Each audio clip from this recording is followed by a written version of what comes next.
Hi hello and welcome to say yes with Chris. இது தமிழில் கதை கேளு ஆனால் இங்கிலீஷில் கதை சொல்லு. Story number 5. இன்றைக்கி நம்ம பார்க்க போகிற ஸ்டோரி முட்டாள் பூனைகள். இங்கிலீஷில் த ஃபூலிஷ் கேட்ஸ். ஸ்டோரியை ஸ்டார்ட் பண்ணுறதுக்கு முன்னாடி ஒரு அடிஷ்னல் பீஸ் ஆஃப் இன்ஃபர்மேஷன். இங்கே நான் ஜஸ்ட் ஃபூலிஷ் கேட்ஸ் அப்படின்னு சொல்லாமல் த ஃபூலிஷ் கேட்ஸ் அப்படின்னு சொல்லியிருக்கேன். இதற்கு காரணம், நான் ஜஸ்ட் ஃபூலிஷ் கேட்ஸ் அப்படின்னு சொன்னால் எல்லா கேட்ஸையுமே மீன் பண்ணுற மாதிரியாக இருக்கும், ஜென்ரலாக சொல்கிற மாதிரியாக இருக்கும். பட் த ஃபூலிஷ் கேட்ஸ் அப்படின்னு சொன்னால் நான் குறிப்பிட்ட ஸ்பெசிஃபிக்கான ஏதோ ஒரு சில பூனைகளை பற்றி சொல்கிறதா அர்த்தம். ஸோ டெஃபினட் ஆர்டிக்கிள் அப்படின்னு இங்கிலீஷில் சொல்கிற த இதோடைய பர்பஸ் என்ன அப்படின்னு நீங்கள் தெரிஞ்சிருப்பீங்கன்னு நினைக்கிறேன். இப்போது இந்த முட்டாள் பூனைகள் இந்த ஸ்டோரியை தமிழில் ஒரு குவிக் ரீகேப் பார்த்துடுவோம். ஒரு சமயம் ஒரு பூனை ரோடில் ஒரு ரொட்டி துண்டு, அதாவது ஒரு பிரெட் பீஸ் கடந்ததை பார்த்தது. இன்னொரு பூனையும் அதை பார்த்ததும் 2 பூனையும் அந்த ரொட்டி துண்டை எடுக்கிற ஒரே நேரத்தில் அதன் மேலே பாஞ்சுது. 2 பூனைக்கும் சரி சண்டை.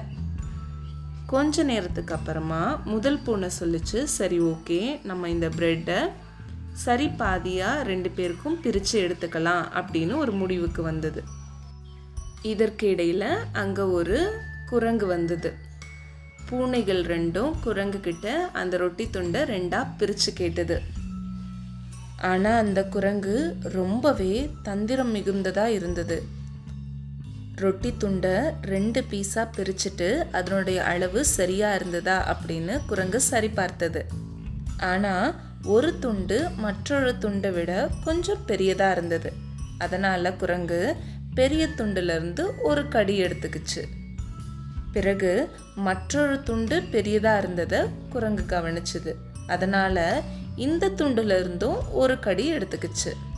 இதே மாதிரி அது மாறி மாறி ஒவ்வொரு துண்டுல இருந்தும் கொஞ்சம் கொஞ்சமாக சாப்பிட்டு கடைசியில் முழு பிரெட்டையும் சாப்பிட்டு முடிச்சிடுச்சு. பூனைகளுக்கு ஒன்றும் இல்லாமல் போச்சு. தமிழில் கதை கேட்டாச்சு, இனி இங்கிலீஷில் கதை சொல்லிடுவோமா? ஒரு சமயம் ஒரு பூனை ரோட்ல ஒரு பிரெட் பீஸ் கடந்ததை பார்த்தது. Once a cat saw a piece of bread lying on the road. Once a cat saw a piece of bread lying on the road. Once அப்படின்னா ஒரு சமயம் அப்படின்னு அர்த்தம். A cat அப்படின்னா ஒரு பூனை, a அப்படின்னா ஒன்று, a cat அப்படின்னா ஒரு பூனை. saw a piece of bread அப்படின்னா ஒரு ரொட்டி துண்டு கிடந்ததை பார்த்துச்சு.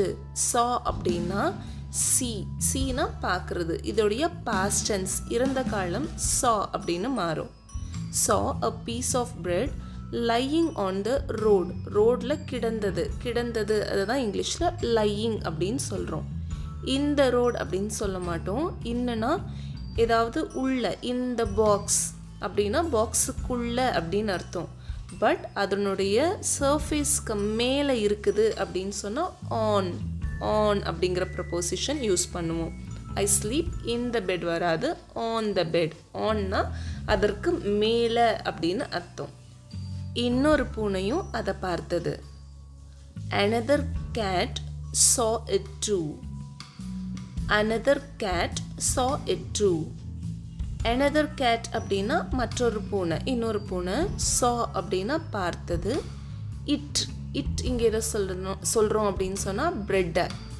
saw it too அப்படின்னா ஆல்சோ, அதுவும் அப்படின்னு சொல்லுவோம் இல்லையா. இன்னொரு பூனையும் அதை பார்த்தது. and both pounced upon it at the same time. 2ம் ஒரே நேரத்தில் அந்த பிரெட்டின் மேலே பாஞ்சதுங்க. போத் அப்படின்னு சொன்னால் 2ம். இங்கே போத் அப்படிங்கிறது 2 கேட்ஸ், 2 பூனைகளையும் ரெஃபர் பண்ணுது. பவுன்ஸ்ட் அப்பான் இட் அப்படின்னா பாய்ந்தது. பவுன்ஸ் அப்படின்னா வேகமாக பாயிறது. Bounced upon it. இங்கே மறுபடியும் இட் அப்படிங்கிறது பிரெட்டை குறிக்குது. Bounced upon the bread. Okay, bounced upon it at the same time. at the same timeனா ஒரே சமயத்தில் இரண்டு பூனைகளும் சண்டை போட ஆரம்பிச்சது. The cats began fighting. The cats began fighting. fighting அப்படின்னு சொன்னால் சண்டை போடுறது. and began அப்படின்னு சொன்னால் begin. begin அப்படிங்கிற வேர்புடைய past tense. begin அப்படின்னா தொடங்குறது, to start. ஸோ began அப்படின்னா இது past tenseல இருக்குது, தொடங்கிடுச்சு. ரெண்டு பூனைகளும் சண்டை போட தொடங்கிடுச்சு, ஆரம்பிச்சிடுச்சு அப்படின்னு அர்த்தம். கொஞ்ச நேரத்துக்கு பிறகு முதல் பூனை சொல்லிச்சு, சரி ஓகே, நம்ம இந்த ரொட்டி துண்டை ஆளுக்கு சரி பாதியாக பிரித்து எடுத்துப்போம் அப்படின்னு சொல்லிச்சு. After some time, the first cat said that they can divide the bread into 2 equal halves. After some time, the first cat said அப்படின்னு சொன்னால் கொஞ்ச நேரத்துக்கு பிறகு. After some time அப்படின்னா கொஞ்ச நேரத்துக்கு பிறகு. The first cat said, அந்த முதல் பூனை சொல்லிச்சான், that they can divide the bread into 2 equal halves. அதாவது அந்த ரொட்டி துண்டை இரண்டு சம பாதியா, 2 equal halves அப்படின்னா இரண்டு சரி பாதியா பிரிச்சுக்கலாம் அப்படின்னு சொல்லிச்சு. இதற்கிடையில் அங்கே ஒரு குரங்கு வந்தது. Meanwhile, a monkey came there. இதற்கிடையில் அப்படிங்கிறது இங்கிலீஷில், அதாவது அதுக்குள்ள அப்படின்னு சொல்லுவோம் இல்லையா, அதை இங்கிலீஷில் meanwhile அப்படின்னு சொல்லுவோம். A monkey came there. came அப்படிங்கிறது கம்முடைய past tense. கம் அப்படின்னா வரது. ஸோ கேம் அப்படின்னா ஆல்ரெடி வந்தது. A monkey came there. ஒரு மங்கி அங்கே வந்தது. அந்த பூனைகள் குரங்கு கிட்ட ரொட்டி துண்டை சரி பாதியாக பிரித்து கேட்டது. The cats asked the monkey to divide the bread into 2 equal halves. The cats ask the monkey அப்படின்னு சொன்னால் பூனைங்க குரங்கு கிட்ட கேட்டது. என்ன கேட்டது? to divide the bread into 2 equal halves. ரொட்டி துண்டை இரண்டு சரி பாதியாக பிரித்து தாங்க அப்படின்னு கேட்டது. குரங்கு பயங்கர தந்திரமானதாக இருந்தது. The monkey was very cunning. cunning அப்படின்னு சொன்னால் தந்திரமானது அப்படின்னு அர்த்தம், சூழ்ச்சி செய்கிறது அப்படின்னு அர்த்தம். அது அந்த ரொட்டி துண்டை இரண்டு பாதியாக பிரிச்சுட்டு அதனுடைய அளவை சரி பார்த்தது. He divided the bread into 2 pieces and checked their sizes. He divided the bread into 2 pieces. இங்கே he அப்படிங்கிறது மங்கியை குறிக்குது. He divided the bread into 2 pieces அப்படின்னு சொன்னால் அது ரொட்டியை இரண்டு துண்டாக பிரிச்சுது. And checked their sizes. Size அப்படின்னா அளவு. செக் பண்ணுறது அப்படின்னு சொன்னால் சரி பார்க்கிறது. And checked their sizes. ஆனால் ஒரு துண்டு மற்றொரு துண்டை விட கொஞ்சம் பெரியதாக இருந்தது. அதனால் பெரிய துண்டிலிருந்து அது ஒரு கடி எடுத்துக்கிச்சு. But one piece was bigger than the other. So he took a bite from the bigger piece. But அப்படின்னு சொன்னால் தமிழில் ஆனால் அப்படின்னு அர்த்தம். one piece அப்படின்னு சொன்னால் ஒரு துண்டு, was bigger than the other, மற்றொரு துண்டை விட பெரியதாக இருந்தது. ரெண்டு விஷயங்களை கம்பேர் பண்ணும்போது நம்ம இந்த தேன் அப்படிங்கிற வேர்டு யூஸ் பண்ணுவோம். இது கம்பேரிட்டிவ் டிகிரி அப்படின்னு சொல்லுவாங்க. For example, stronger than, taller than, shorter than அப்படின்னு சொல்லுவோம் இல்லையா. ரெண்டு விஷயங்களை கம்பேர் பண்ணும்போது இந்த தேன் அப்படின்னு சொல்லுவோம். அதனால தான் ரெண்டு பீஸை கம்பேர் பண்ணும்போது one piece was bigger than the other அப்படின்னு சொல்கிறோம். He took a bite from the bigger piece. took a bite அப்படின்னா தமிழில் ஒரு கடி எடுத்துக்கிறோம் அப்படின்னு சொல்லுவோம் இல்லையா, அதுதான் took a bite. took அப்படிங்கிறது take உடைய past tense. He took a bite from the bigger piece.